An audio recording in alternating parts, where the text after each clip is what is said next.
Welcome to QR Pod. Përshëndetje të gjithëve dhe mirë se erdhët në këtë episod të Curiosity Roots Podcast. Unë jam Leo. Dhe unë jam Sara dhe sot kemi një të ftuar special. Ai është autori i librit Successful Playbook dhe gjithashtu business coach i cili ndihmon bizneset për të arritur potencialin e tyre maksimal. Me ne sot Ermir Mamaqi. Mirë se vjen. Faleminderit për ftesën. Si jeni një herë? Me thënë drejtë shumë mirë, këtu te Universiteti Qiriazi është hera 2 që vi. Herën e parë ndjeva shumë mirë, dhe shumë komod, dhe studentët ishin goxha të angazhuar dhe të informuar për biznesin, edhe si shpitime. Ermir, një pyetje dhe shumë kurioz. Çfarë të shtyu për të marrë rolin e coaching, për të motivuar të rinjt? Po. Kjo është pyetje shumë e bukur se ma bëjnë përgjithsisht të gjithë, edhe unë nisem nga eksperienca ime. Unë gjithmonë kam të ftuar për të qenë suksesshëm financiarisht, biznes suksesshëm. Kam ndërtuar disa biznese nga zero në 1 milion euro në 2 milion euro, por problemi që ishte i tillë që mësoja shumë. Kam studiuar mbi 167 libra biznesi, shumë me konspektin nga ato trajnerë të huaj, që në Angli, në Amerikë, në Austri. Dhe problemi ishte se po kisha rezultate, sepse doja që të kisha rezultate. Edhe në kulmin e vështirësive që po hasja në vendin e zbatimit të tyre njohurisë, sepse ke parasysh Leo, që kur ti mëson ca gjëra, nuk është puna me mësu, puna është me vënë punë, me monetizu, siç në Universiteti Qiriazi i bën. Dhe në momentin kur unë nuk i vija dot në punë, kjo u kthente në depresion për mua. Thoshom se natë nuk ka që trashem. Fillon dyshon veten. Dhe dënoja më shumë veten dhe studioja më shumë derisa takova një business coach italian. Edhe ai më tha, "Shikoj, nuk të duhet njohuria e gjithë botës që ti të kesh një biznes të suksesshëm." Çfarë thonë më plak? S'ma thoshin dot më tash. Dhe aty kuptova bazën e biznesit që nuk të duhet një njohuri shumë ti gjitha, por të duhet një që quhet high income skill, një aftësi biznesi e cila aty të çojë në nivel të lartë të ardhur. Të shndrojmë pak te njohuritë. Çfarë mendon se ju mungon të rinjve sot për të ndjekur rrugtimin e sipërmarrësit? Të rinjtë e sotshëm janë the best, janë shumë të informuar, janë shumë të organizuar. Dhe ajo që mua më pëlqen shumë të punoj me të rinjtë e sotshëm është orientimi drejt pasurimit të shpejtë. Do të thënë, për mua nuk ka pasurim të shpejtë. Brenda natës, për një kriptomonedë, Bitcoin, për mua janë gabim, por lajmi i mirë ose ajo që unë i them është që në fillim ka qenë kjo job economy. Dhe neve jemi në një punë që marrë shkollën, po gjeshi vend të mirë pune, edhe jemi okay. Kjo quhet job economy, standardja. Kurse tani jemi në fazën e skill economy. Çfarë do të thënë skill economy? Që është zanati, duhet të jesh një pozë shumë i mirë, duhet të jesh një copywriter shumë i mirë, një designer shumë i mirë, i klasit botëror, në mënyrë që ti të vendosësh vetën tënde. Lufta është sepse tashmë me AI, me këto AI agent, është bërë shumë më e thjeshtë punësimi në kompani të rinjve ose të tjerëve, sepse ti përdor vegla. Ka algoritme, po. Sepse ti përdor vegla dhe nuk ke nevojë me një ti bën 80%, 70% ta bën ai. Unë nuk besoj që roboti do ta zëvendësojë njeriu, por do ta shumëfishojë. Për shembull, një punë që bën një copywriter, rritet 8 orë për gjetë një reklam se si ta bëj të bukur joshëse që ti thësh blerës, nëpërmjet ChatGPT-s ose nëpërmjet AI-t, sepse ka algoritme ndryshëm, ti e bën për gjysmëore. Pra nga të orën e punës. Imagjino ti tash çfarë efektiviteti ka tek ajo pjesë, sepse copywriting shumë pak vetë e din, është një high income skill, është një skill high income me të ardhurat të larta, e cila gjeneron 5.000 euro, 8.000 euro, 10.000 euro në muaj, e cila bën shitjen e produkteve. Pra ti nxjerr një reklam aty, edhe thot ajo atë sloganin e vet se nuk dua të provoj reklam, unë për mendimet. Ti je më afër se sa mendon. Okay? Ti je më afër zgjidhjes se sa mendon. Kjo është një slogan. Kjo quhet copywriting, që ti bësh njerëzit të intrigosh për të pa marrë në vogël të lehtë. Si gjithë të hallova. Ju gjithë punë. Sara është nish, pra kjo është copywriting. Aftësia për të bindur të tjerë në print. Për t'ju shfaqur interes pra atë. Që kompanitë e duan. Ermir, a mendon se shkollat i përgatisin të rinjt në jetën e tyre profesionale? Po, më thënë drejtën, disa shkolla, si për shembull Universiteti i Qiriazi, e cila është një shkollë private, unë i kam qef shkollat private sepse në bojnë za, ti e detyron studentin që të nxjerrë lekë të shkollës. Pra ajo në gjuhën e biznesit quhet kthim nga investimi. Prindri investojnë dhe thotë me lekët mbrapsht. Pra në një farë forme i detyron studentët që ta monetizojnë njohurinë. Pra nuk po mëson hajde me marrë punë me shpëtuar Vetëm marrësh një diplom. me marrë diplom, por ti duhet ta monetizosh. Mënyra se si duhet ta monetizosh është që të jesh punë. Dhe me Universitetin e Qirazi kam dëgjuar që ju keni shumë programe punësimi. Pra monetizo investimin që po bën dikush për ty. E vërtet. Absolutisht. Çfarë mendon se do jetë çelësi i suksesit për të rinj të paktën, ndoshta ndonjë tip and trick për brezin që po vjen për të qenë sa më Me thënë drejtën, do duket shumë si fjalë pak, edhe shumë kështu, por vetëm një fjalë kam. Fokus. Do me thënë, brezi sot shumë i ka gjithë mirë, i ka teknologji, i ka gjë, po është më i shkojqëndruari. Do me thënë, neve jemi alert për çdo gjë, jemi notification on. I bëri like ai, pse se i bëri like. Po, informacion dhe ti ndërpret bisedë. Telefonata pafund edhe nëse ti të merr telefon. Edhe ti se ngre, dukesh ta ngërlikës në kohën e sotshme. Do të shkruajnë ty në WhatsApp. Edhe ti s'm kthe përgjigje në kohë reale, dukesh mendje madh, më ti po na fshet mend. Ti thosh ti lemi takim për të folë me zgjidhje e hallo. Po na bën ai kështu si çash, da. Si janë Amerikova. Pra janë gjatë gjithë kohës online. Duke qenë se ti gjatë gjithë kohës online, jeni ato në biznes ne përdorim atë shprehje si jashtë fikës. Ka zjarr, atëherë ti je përqendruar komplet. Nuk do ti muhabet me pi diskutim me folse. Da, telefoni. Po çfarë ndihmon me këtë shpërqendrimin? Çfarë do ishte diçka, ndoshta rutinë e shëndetshme ose çfarë mund sugjeroni? Fokus. Qëse doni, kemi takim edhe për japim një kështu receta të personalizuara se si të bësh fokusin. Po këshilla është fokus. Të qenë prezent është shumë e rëndësishme, jo për vetëm për të rinj, po për të gjithë njerëzit të kudo që mund të jemi në institucione private apo jo private, në punë. Por le të shpresojmë që të gjithë të jenë sa më të përshëndruar edhe kur kanë punë që mund të janë shkalojë. Është motivi i biznesit që ti zgjedh, po s'u më fut shumë tek kosta është çike vështirë automat. Ermir, a ke hasur ndonjë të ri që është demotivuar për diçka ose ka dashur të ketë dëshirë për të nisur një startup dhe e shef që nuk mund të arrijë këtë gjë? Për ditë. Çfarë keni bërë që ti motivoni të rinjt? Me thënë drejtën, unë nuk merrem me motivimin, është dikush tjetër që merret. Unë merrem me atë që kanë hall. Do të thënë, nuk mund t'i motivosh njerëzit lutem bëu i pasur. Vesh pistoletën kokë, bëu i pasur. Mësoj një high income skill dhe nuk funksionon. Ai që është i motivuar, thot kam hall, du të bëhem i pasur, du të bëj një biznes 6 figër, 7 figër, du të bëj një biznes fitim për orës, edhe pastaj të flasim të si ta bëj, sesa më motivojnë çik. Po çfarë do motivojnë në shkollë?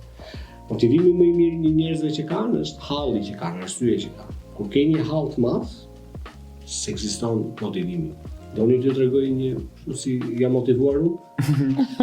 Po, duam të futemi pak tek aspekti personal. Unë kam një letër që unë e quaj letra magjike. Këtë kam përdorur dhe mua më ka funksionuar, nuk e di nëse funksionon juve, por mua më ka funksionuar. Në një nga periodat e mia më të vështira të jetës time, kur biznesi im po shkonte shumë keq, shitje të keq, dramë. Nuk kisha lekë për pagu kredin, kisha 3 kredi në të njëjtën kohë, në 3 banka të ndryshme. Më merr në telefon bankieri edhe më thotë çiko jeni thotë do fillojmë tash procedurat. I ke kaluar gjitha amfatet ata limitet edhe do fillojmë procedurën. E thash nuk kam më kohë për talje dhe takova business coachin. Dhe business coachin më prezantoi me këtë letër magjike. Në letrën magjike unë e vendosa tek koka krevatit dhe çdo mëngjes shikoja letrën magjike dhe pastaj vazhdoja punën. Kjo zgjati për pak kohë, nëse drejtën, po e kishte efektin të jashtëzakonshëm. 2 javë hapja letrën magjike, vazhdoja punën. A kishit shkruar diçka tek letra magjike? Është si një tip manifestimi që ti manifeston atë se çfarë ti don. Do na e tregosh çfarë kishe shkruar apo është pak shumë personale? Është shumë personale, po okay, më shumë. Unë sot do zgjon dhe do bëj lek. Manifestimi më i mirë që çdo kush mund të bëjë. Unë bëra këtë letrën e magjike që unë i them, atë i them Eri Kredia. Do të marrin shtëpinë. Dhe sa i lexoja këtë, e shifja veten të veshur. Të motivuar. Maksimum. Dhe e shisha të dera me hap ku ka le klientë. Dhe kjo letra magjike nuk funksionon. Nuk e di për ty Leo se a di po. Unë besoj në manifestime dhe çfarë dua të rresh dhe vetes, kështu që e besoj dhe letrën magjike. Manifestojmë ato Çfarë çfarë është dua. e jotja do vijë? Shiko, se kjo ndajherë i bën edhe dembel njerëzit. Nuk funksionon gjithmonë. Jo, thjesht të presësh të dera të trokasit dikush që Leo. Tu është ajo çfarë ti do. Kjo manifestimi është kështu, inshallah, dhe rrin vend. Jo, manifestimi do punë. Manifestimi është bëj këtë kredinë se funksionon, po ti for real, jo pa. Se Një mundim ta kesh edhe vet. Një mundim ta kesh edhe vet, pra me të vërtet pret që universi të ta sjell, por po së mundove pak. Po nuk lëvizë. Movement, agility. Atëherë Ermir, ju e keni kaluar këtë sikletin e çfarë do të thotë të jesh sipërmarrës, të krijosh diçka të re. Çfarë do ju sugjeroje të rinjve që e kanë frikë kredin, e kanë frikë të kenë guxim ta marrin atë leap of faith? kjo punë e sipërmarrjes është një gjë që është i lajm që është e vështirë. Domethënë 96% e bizneseve falimentojnë. Edhe është goxha. Këshilla ime është që ka një diferencë madhe ndërmjet do hap një biznes të ri, timin, se s'do më punu për tjetrin. Dhe ka një diferencë tjetër që quhet fitosh shumë para, fitosh 10.000 euro në muaj. Personalisht, unë me akademinë time që kam, neve themi këtë gjë, në qoftë se ti nuk fiton 10.000 euro në muaj nga aftësia jote, pra ajo skilli jot, business skilli jot, po ti kesh çdo muaj, jo një muaj edhe shiko, një herë kapa, ta një 6 muaj pa rrokë, një herë kapa. Janë ca të real estate që unë njoh. Shita unë, 2 vjet pa punë, po një herë kam shit. Dhe nëse ti ke çdo muaj 10.000 euro, kjo do të thotë që ti ke një high income skill, ke një aftësi biznesi. Atëherë të lind drejta që të hapësh një biznes, edhe në base më punojmë bashkë për pjesën e asaj hapave strukturës, sepse bëjnë një person që tjetë nga jashtë i cili të strukturoj gjëra. Po, absolutisht. Por mos hap biznes sepse ke një ide. Kam një ide. Unë ta bësh, po unë nuk e këshilloj. Kam një pyetje, e gjithë suksesi është të ndjekësh idenë e duhur, pra ke një ide biznesi. Tani kjo është pyetja. Ku ta diferencojmë atë që po kjo ja vlen të ndiqet dhe jo nuk e di, kjo ndoshta një moment të dytë. Nuk është problemi tek ideja. Problemi është kush e bën këtë gjë. Nuk është halli tek ideja ka pafundor e pafund. Në Amerikë ke njerëz që shesin ajër. Hajde shite këtu ajër, nga ta e ide biznesi, hapet ti. Është shitur një pikturë që është invisible ndërkohë. Pra nuk është problemi tek ideja. Është problemi se kush e bën këtë ide. Për shembull, marrim rastin e Universitetit Qiriazi. Është një biznes fitimprurës. Komun do hapun një biznes, një universitet tjetër. Po ku diu, ç'neu, si bëra. Pra nuk ka nevojë që ti të jesh aq shumë open mind ose të beson shumë tek ajo, shikon se unë kam një ide dhe do ta bëj. Por kush është personi që do ta bëj? Filozofia ime dhe parimi im është kjo, nuk ka rëndësi se çfarë shet. Po ka rëndësi se kujt ja shet, edhe se si ja shet. Ti mund të jesh një berber. Biznes është i berber. Po mund të jesh një biznes high class, sallon bukurie. Okej, por për meshkuj. Ose berber hane. Për berber hane është niveli që është low cost. Kurse sallon bukurie me 20 njerëz që merren me kujdesin e flokëve, që të bën një berber kushton 2.000 lek, një berber në një sallon bukurie kushton 35.000 euro, 20 euro, 50 euro. Plus fillon me trajtimet me gjërat, po themi që është një njëjti biznes, po kush e bën? E bën personi i cili e bën fitimprurës. Dhe thelbi nuk është puna me bë biznes. Thelbi është fitimprurës. Ti fitosh lek. Sepse hapin shumë i biznesin, e kanë mendje vetëm me biznes, po valla, po sa fitim, emergency ka po se. Ose po punoj. Të paktën kam një biznes. Dhe shumë pronar bizneses që unë punoj, në fillim ata fitojnë sa për i rrogë. Dhe unë i thëmë, lutem, hika puna, mërë biznesin, se nga shkatrove klimën, gjej një punë të mirë, që me këto aftësi që ke ti mund gjesh dy fishin e të ardhurave, kur punon për tjetrin, pra për biznesin, edhe pastaj hapi biznesin. Okej. Por dy lidhet me personin. Kur ti nuk di të bësh asgjë, zgjej punë, po hapi biznes timin, ose po marr një kredi, ose ne është gabim sepse duhet të jetë, nuk është problemi i hap biznesin, është problemi se kush çfarë aftësish ke ti për të bërë biznes. Vetëm në raste të rralla ku mindseti i personit, edhe nëse me kredi, është që fitimi do merret deri në fund. Sepse edhe mindseti, nëse ke një mindset biznesi dhe nëse ti jap një biznes të ri, nëse ti ke në qëllim që të arrish atë gjën, e arribë. Janë shumë pak njerëz që e bëjnë këtë gjë. Mos u merrni me Steve Jobsin edhe me Bill Gatesin. Janë the exception ata. Po, shiko, take it easy, man. Step by step. Dhe pas nëse hapi. se ti nuk di se gjën kryesore, për shembull, në biznes, aftësia kryesore e biznesit është closing, është shitja, po shitja elitare, është high-tech, do të thënë shitje straighta. Kur ti nuk di me shit, kur ti nuk di me bë bazike në fare, të bindesh atë tjetrin që ai të bëj atë që ti do. Të bindesh tjetrin që e ke nevojë këtë produkt që unë po të ofroj. Ka që ai ta blej vetë, jo tash është ti, që është niveli i lartë fare. Atëherë po ke të drejtë me hap biznes. Po kur ti s'di me bë këtë gjallë, atëherë mos hap biznes, merr mëso. Në qoftë se ka për shembull Eri, kam 20.000 euro, kam 20.000 euro, duhet të hap një biznes, çfarë biznesi të hap? Do investoj tek vetja, mësoj një aftësi, bli kurs shtrenjtë fare. Futja vetes, investoj tek vetja dhe pastaj do flasim pas. Është ajo që thatë në fillim që pjesa e zanatit të ndihmon më shumë, të di se sa çdo gjë tjetër. Po i them zanat, i them skill. Në shqip të shqipëruar aftësi. Se ne e bëre sallonin e bukurisë Berberham. Ermir, ti përmendë një përqindje shumë të lartë pak më parë që pse që bizneset falimentojnë. Kush është arsyeja kryesore që ata falimentojnë si biznese? Po falimentojnë se janë njerëzit e duhur.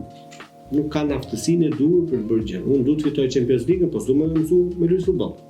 Si mund ta fitosh ti Champions League, kampionatin, kur ti s'di të luash futboll? Kur s'di të mashtopin, ti s'di të bësh vrap. Si neve duhet të fitojmë kampionatin pa u bë futbollist. Ose të lëm vrapi për 10 metra. Pra nuk je futbollist, nuk je futbollist profesionist, ose si do fitosh. Pak në këtë sistem ka, se ka dhe të tjerë që nuk i di ato të tjerë. Çfarë janë dy tipare që mund të ketë një sipërmarrës i ri, dy tipare, diçka gjenerale që t'i bëj ata të suksesshëm në biznes? Të paktën diçka që shikoni te të gjithë që takoni. Ajo komunikimi me njerëzit. Nëse i ke njerëzit, arma jote e fortë është sa di ti bësh njerëzit për vete, je kështu cool guy, di të bësh miq. Yes, kjo është një aftësi shumë e mirë, që është pjesë e closing. Edhe e dyta është pjesa e asaj që quhet vizionar. Shef nga asgjëja. Pra, shef një gjë aty të rënuar, e ti thua unë do të bëj këtë, do bëj këtë. Është vizualizim quhet në gjuhën teknike. Edhe ka të bëjë me pjesën e të shohësh atë që të tjerët nuk e shohin. Vizionar. Ermir, a mendoni se dështimi duhet pranuar edhe nga të rinjt sot, nëse dështojmë nuk është fundi i asgjëje, thjesht? Po, unë nuk besoj tek dështimi, unë besoj tek mësimi. Për shembull, ti nuk është se dështon, po ti mëson, po me shumë kosto. Nuk do bëm shku te universiteti që vjazë në mësu për biznes, po dështon që të mësosh. Yes, keep going. Por nuk ka dështim. Asnjëherë nuk ka dështim. Ka mësim. Ju personalisht si ndihmoni të rinj të kalojnë nga mendimi tek praktika? Gjëja e parë që bëhet është që nuk mësojmë shumë informacion. Pra, nëse vëllai në fillim thash, ai coachi im më tha, business coachi im tha, nuk të duhet njohuria e botës që ti të kesh sukses. Edhe mësojmë pak gjëra edhe implementim të lartë. Pak gjëra, implementim të lartë. Mbasi ti blendëson gjë, pra e konverton gjë, atëherë rrisi njohurin. Nuk mund të mësosh dot shumë gjëra, edhe s'bën asgjë, edhe themi neve unë i di. Dhe koncepti jonë i njohurisë është që unë nëse nuk e jetoj, nuk e bëj, nuk e di. Nuk di asgjë. nuk e di. Nëse se jetoj. Atëherë ne do themi, mëso pak gjëra, vrin zbatim, merr të programin e vogël, vër një gjë, fiton një lek, pastaj mund të ndihmoj çka është tjetër. Se krijojnë edhe mënyrën e tyre unike për të bërë gjëra dhe janë të vetmit në atë që bëjnë, po themi, se po e mësove dhe praktikove siç e ke mësuar, të bën si gjithë të tjerët. Të suksesshëm. Po. Yes. Gjatë karrierës tënde si business coach, e ke takuar ndonjë të ri që le të themi edhe në një moshë, le të themi student, që ka filluar një biznes ose një startup që kanë dashur ta çojnë deri në fund, ka pasur sukses ose nëse mundoj të thuash që do ketë qenë shembull suksesi? Ja, ishte njëri që ishte video editor shumë i mirë. Bënte rilca të bukur, bënte video editor shumë i mirë që bënte edhe kameramanin edhe editorin, okay? Se dy gjë ndryshe. Bënte rilca shumë bukur dhe bënte për kompani të mëdha. Këtu në Shqipëri kompani të mëdha. Ishte talent. Unë e pash rilcat aty, thash shet. Pra e pëlqejet. Sepse ti mund t'i bësh bukur, po nëse nuk pëlqejet, të shkon. I thash, kjo që ti po bën, pra një person që i bën rilca shumë bukur, kjo është pjesa jote artistike, shumë e mirë. Po kjo nuk do të thotë që ti mund të bësh biznes. Pse? Sepse në biznes ka ca që quhen afate. Ti do bësh një kontratë me Leon, të bësh 12 rilca për Universitetin Qiriasi. Dhe 12 rilca duhen në muaj. Edhe këtë qoftë se ti nuk e bën në muaj, po i bën për 6 muaj, Universiteti Qiriasi thotë, po ta riduj men. Po jo, po se unë du ta bëj, kjo është artisti, ja po se duhet. Dua kohën time për ta vizualizuar. Se do të vizualizohem, se Sos kisha muzë dhe nuk e bëra. ti what? Okej. Nërpapshim, Faleminderit. mira, sepse nuk bëhet dot biznes, më thënë za, me artistin. Biznes bëhet me biznesmenin. Biznesmeni është ai personi që ka atë që quhet integritet, të thotë 12 video në muaj, në datën kaq që ke gati. Je korrekt kur thua jo. Ore, nuk ti bëj valla. Nuk nuk ka vështirë, po je korrekt. Po jo, po dhe jo. Të dalësh nga fjala, po integriteti është shumë i rëndësishëm. Po kjo është baza e biznesit, sepse kështu është klienti ti jep ca lek, ti jep një shërbim po në afatin e duhur. Nëse s'ka afat, pastaj është tjetër gjë. Ermir, si ndihmoni ju si përmarrësit e rinj për të bërë të suksesshëm? Po. Shiko, për këtë ka marrë një demonstrim praktik. Okej. Edhe është ky trekëndçi këtu. Ky është, unë e quaj trekëndçi pasurisë. Domethënë gjithë problemi jonë është që me këtë trekëndçin unë kam kristalizuar gjithë punën time. Për një si përmarrës, gjëja e parë që bëhet është janë 4 skillsa, që ne i themi high income skills, skillsa që prodhojnë rezultate.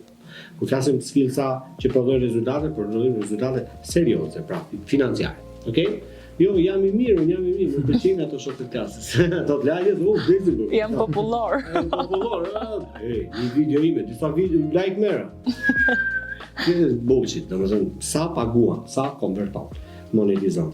Gjëja e dytë është janë këto 4 moves. Neve në biznesin tim, në bizneset që unë bëj konsulencë, nuk kemi shumë strategji kështu. Je supersonike, qellore që zbresin nga ajo. No, vetëm 4 lëvizje kemi, nuk kemi shumë llafe. Edhe treta është 4 funnels. 4 funnels janë të gjëra që ne i përdorim për pjesën e marketingut në lidhje me tërheqjen e blerësve. Neve nuk e kemi online, prezencën online, nuk e kemi për vetë përmbushje. Kam të klinin sa vena mu luan. Kam bëj për vjetorin e martesës. Shiko, kam dalë me gocën. Me që fjallëm, kam 2 goca, po njërën e kam të madhe, edhe e ka emrin Nama, edhe ajo është kopi im. Edhe i ka shumë qef trajnimet e biznesit. Edhe gjithmonë me këtë e punoj. Edhe bashkë ndërtojmë ca gjërat me këto funnelat e marketingut, duam që mos të ndërtojmë një prezencë online për bizneset, e bazuar tek familja, te lifestyle, pavarësisht se për disa biznese po funksionon, është tjetër diskutim, por kryesisht funksionon ajo pjesa që duam blerës. Duam njerëz që janë të interesuar për të bërë biznes me ne. Kjo është edhe arsye pse bëjmë prezencën online, se dalim TikTok, se dalim Instagram, se dalim.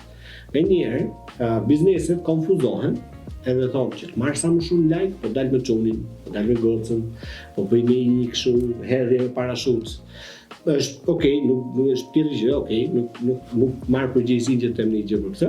Pra nuk po e gjykoj, nuk po e komentoj, por po them që për të krijuar prezencën online, për të konvertuar në njerëz që kanë interes për të bërë biznes me ty, janë këto fanallat që unë përgatitem.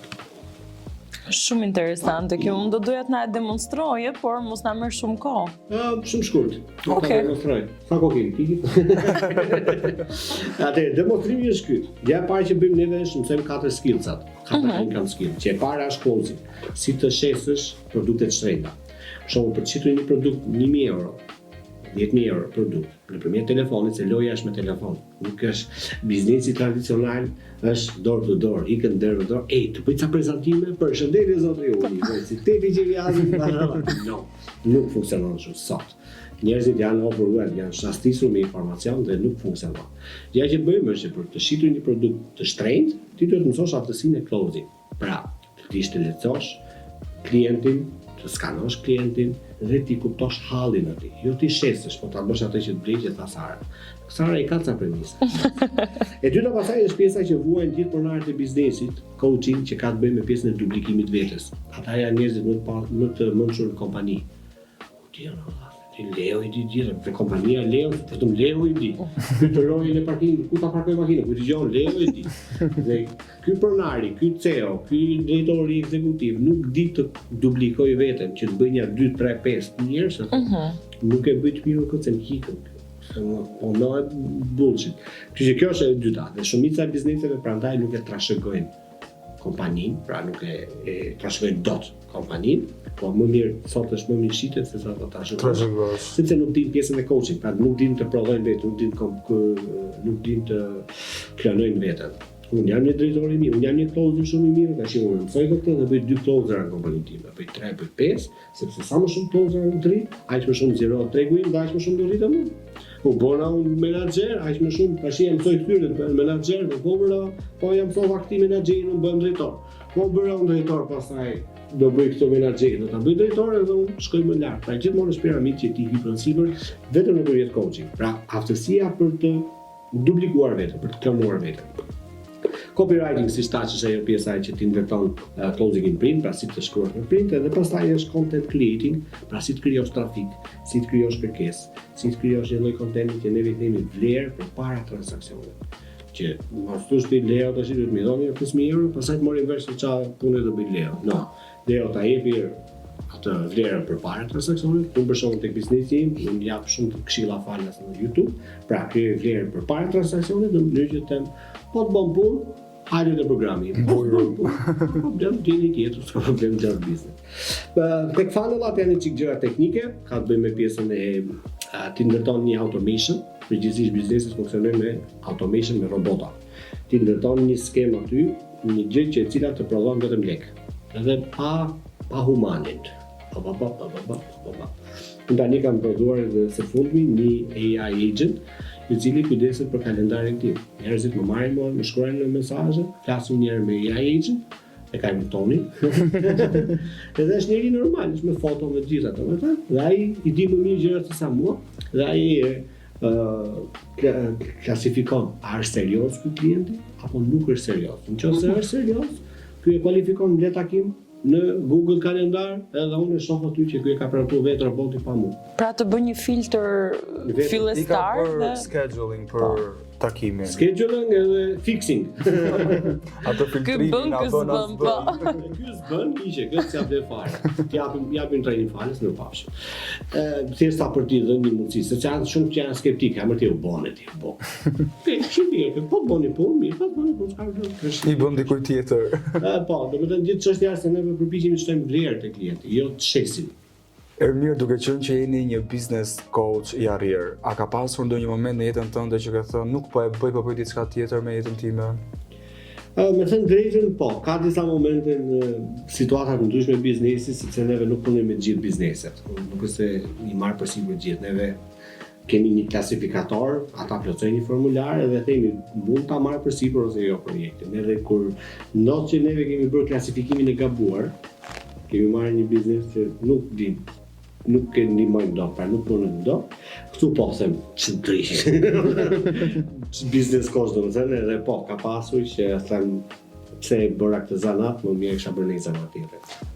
Për të qëndruar pak te projektet, a keni ndonjë projekt të ri që keni bërë? Po, projekti më së fundit është me studentët e Universitetit Qiljazi. Unë kam një dhuratë për ta, për ata të cilët janë dëshirë për të zhvilluar aftësi biznesi, kanë qef biznesin, duan të hapin një biznes të ri, apo duan të mësojnë një aftësi biznesi. Unë kam krijuar një program, që është ai programi më i shitur që unë kam, Max Biz, dhe këtë e kam personalizuar vetëm për 10 studentë, pra vetëm për Universitetin Qiljazi, studentët e këtij universiteti.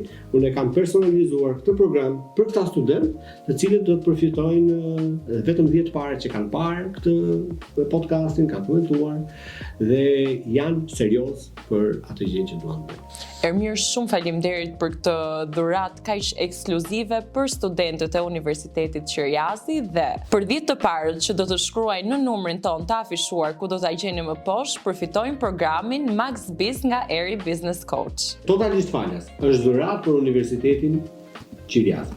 Ne, Ermir, tani do kalojmë tek një traditë që është pjesë e podcastit ton, quhet Quick Fire Round, janë disa pyetje të shpejta me përgjigje të shpejta nga ju. Nëse nuk i përgjigjesh në kohë, ne kemi përgatitur një dënim. Mendësi apo talent? Mendësi. Disiplinë apo motivim? Disiplinë. Ide apo veprim? Të dyja janë. Rrezik apo komfort? Patjetër rrezik. Mentor apo shembull? Shembull është mënyrë më mirë. Dështim apo mësim? Mësim. S'ka dështim. Fokus apo përqendrim? Fokus. Fitim apo ndikim? Ndikim. Po patë ndikim ke fitim.